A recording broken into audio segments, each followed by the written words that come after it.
দেই না। আমরা যখনই দেখি এটা এই ব্যবহারটা তার যে বিহেভিয়ার বা আচরণটা স্বাভাবিক আচরণের চেয়ে সম্পূর্ণ ভিন্ন হয়। একদম ভিন্ন। এটা থেকে পরিবার বুঝতে পারে যে আসলে জি, ঘটনাটা কি হ্যাঁ। হয়েছে। এবং আমরা ওই সম্পর্কটা। পর্যায়ে যাওয়ার আগে আমরা সবসময় সাইকিয়াট্রিস্টের আচ্ছা, সেক্ষেত্রে আপনারা কিভাবে রোগীকে সত্যি বিবেচনা কথা করেন? বলতে কি, এই যে ধরেন প্রসব পরবর্তী যে সমস্যাগুলো, তো এর চিকিৎসা একটা প্ল্যান বলা চলে।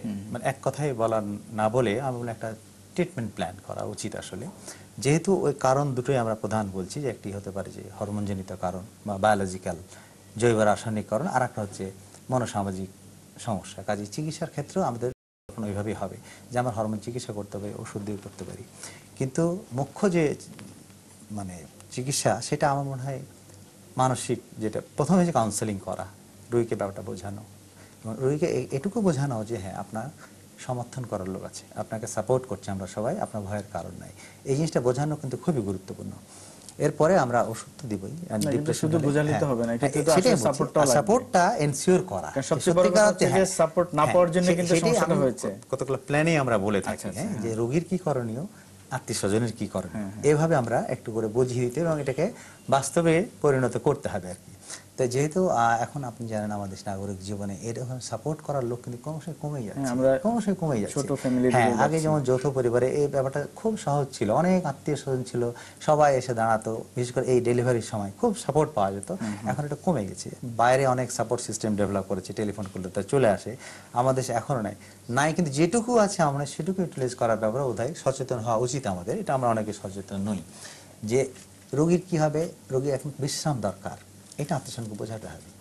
তার পর্যাপ্ত পরিমাণ পানীয় এবং খাদ্য দরকার আছে, তার বাচ্চাটা একটু যত্ন নিতে হবে। যা বাচ্চার যত্ন বা দায়িত্ব যদি একজন কেউ নাই, তাহলে উনি ঘুমানোর সুযোগ পাবে।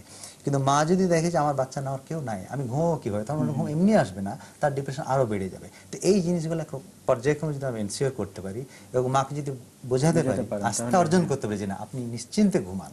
কখন ওষুধপত্র দিয়ে চিকিৎসা করতে হবে? এরপরে আমরা দেখি 1 সপ্তাহ 2 সপ্তাহ যাচ্ছে, কিন্তু উপসর্গগুলো ক্রমশই বেড়েই যাচ্ছে, রোগী ঘুমাতে পারছে না, আর অস্থির হয়ে যাচ্ছে, তার বিষণ্ণতা বেড়ে যাচ্ছে। এসব ক্ষেত্রে আমরা ওষুধের কথা ভাববো অবশ্যই। তো ওষুধের কথা ভাবার আগে আমাদের আরও একটা ভাববার বিষয় আছে, যে মা সন্তানকে দুধ দিচ্ছেন, দুধ পান করাচ্ছেন, তার ক্ষেত্রে ওষুধ কি দিব? তার ওষুধটা তো মাতৃদুগ্ধে যাবে, সেখান থেকে আবার বাচ্চা শরীরে যাবে, রক্তে যাবে, এবং এটা বাচ্চার জন্য ক্ষতি হবে, বেশিরভাগ ক্ষেত্রে তাই হবে। সেক্ষেত্রে আমাদের ওষুধ মানে নির্ধারণ করা অত্যন্ত গুরুত্বপূর্ণ বিষয়। আপনি জানেন এখন সত্যি কথা বলতে কি খুব ভালো সময়, অনেক ওষুধ আমাদের হাতে আছে, আর 10 বছর আগে যেটা ছিল না। তা আমরা সেইভাবে চেষ্টা করি যেটা সবচেয়ে কম মাতৃদুগ্ধে যাবে এবং বাচ্চার কম ক্ষতি করবে, এরকম একটা ওষুধ আমরা নির্ণয় করবো, এবং এটা সম্ভব।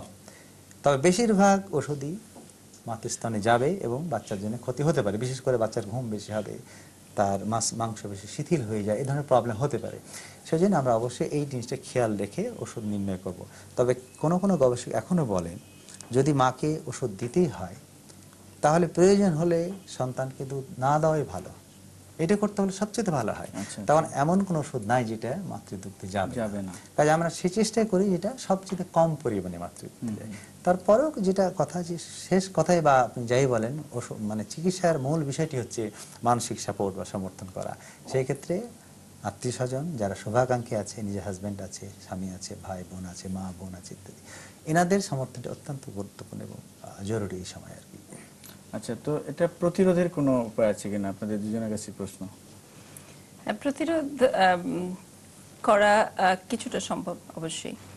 যেমন যে ফ্যাক্টরগুলো বলা হলো, যে কারণগুলো বলা হলো, যার ভিতরে যেগুলো সাধারণ সমস্যা, যেমন পুষ্টি, খাদ্য, তারপরে সাপোর্ট সিস্টেম, ম্যারিটাল ডিসহারমনি কিংবা অন্যান্য যে সমস্ত সমস্যা আছে, এগুলো মানুষ তো বুঝতে পারাই উচিত যে একজন মহিলা যখন গর্ভবতী হয়েছেন, একটা সন্তান ধারণ করছেন, সে একটা বিশেষ সময় পার করছে, সুতরাং তার কিছু বিশেষ যত্নের প্রয়োজন আছে। এটা যদি তার সাথী কিংবা সংসার পরিবারের অন্যান্য লোকজন বুঝতে পারে এবং সেইভাবে ব্যবহার করে, সেইভাবে তাকে সাপোর্ট দেওয়া যায়, সেটা একটা বিশাল জিনিস।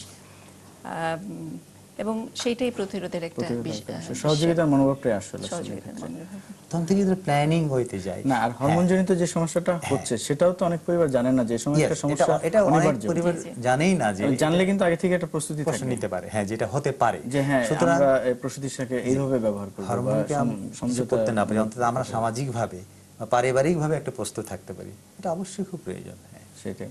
তো আমাদের সময় শেষ হয়ে এসেছে, বিদায় নিতে হবে। ডাক্তার ওয়াজির আলম চৌধুরী এবং ডাক্তার ফেরদৌসী বেগম, আপনাদেরকে অনেক অনেক ধন্যবাদ এবং কৃতজ্ঞতা আমাদের স্টুডিওতে আসার জন্য।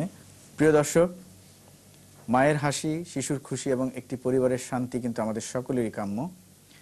আর প্রসব পরবর্তী সময়ে যে মানসিক অসুস্থতার কথা আমরা এতক্ষণ শুনলাম, সেটি কিন্তু অনিবার্য।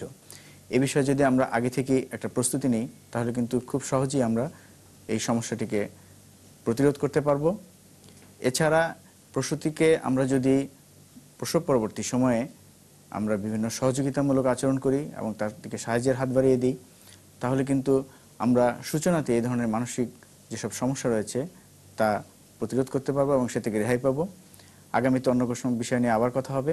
সবাই ভালো থাকুন, সুস্থ থাকুন। আল্লাহ হাফেজ।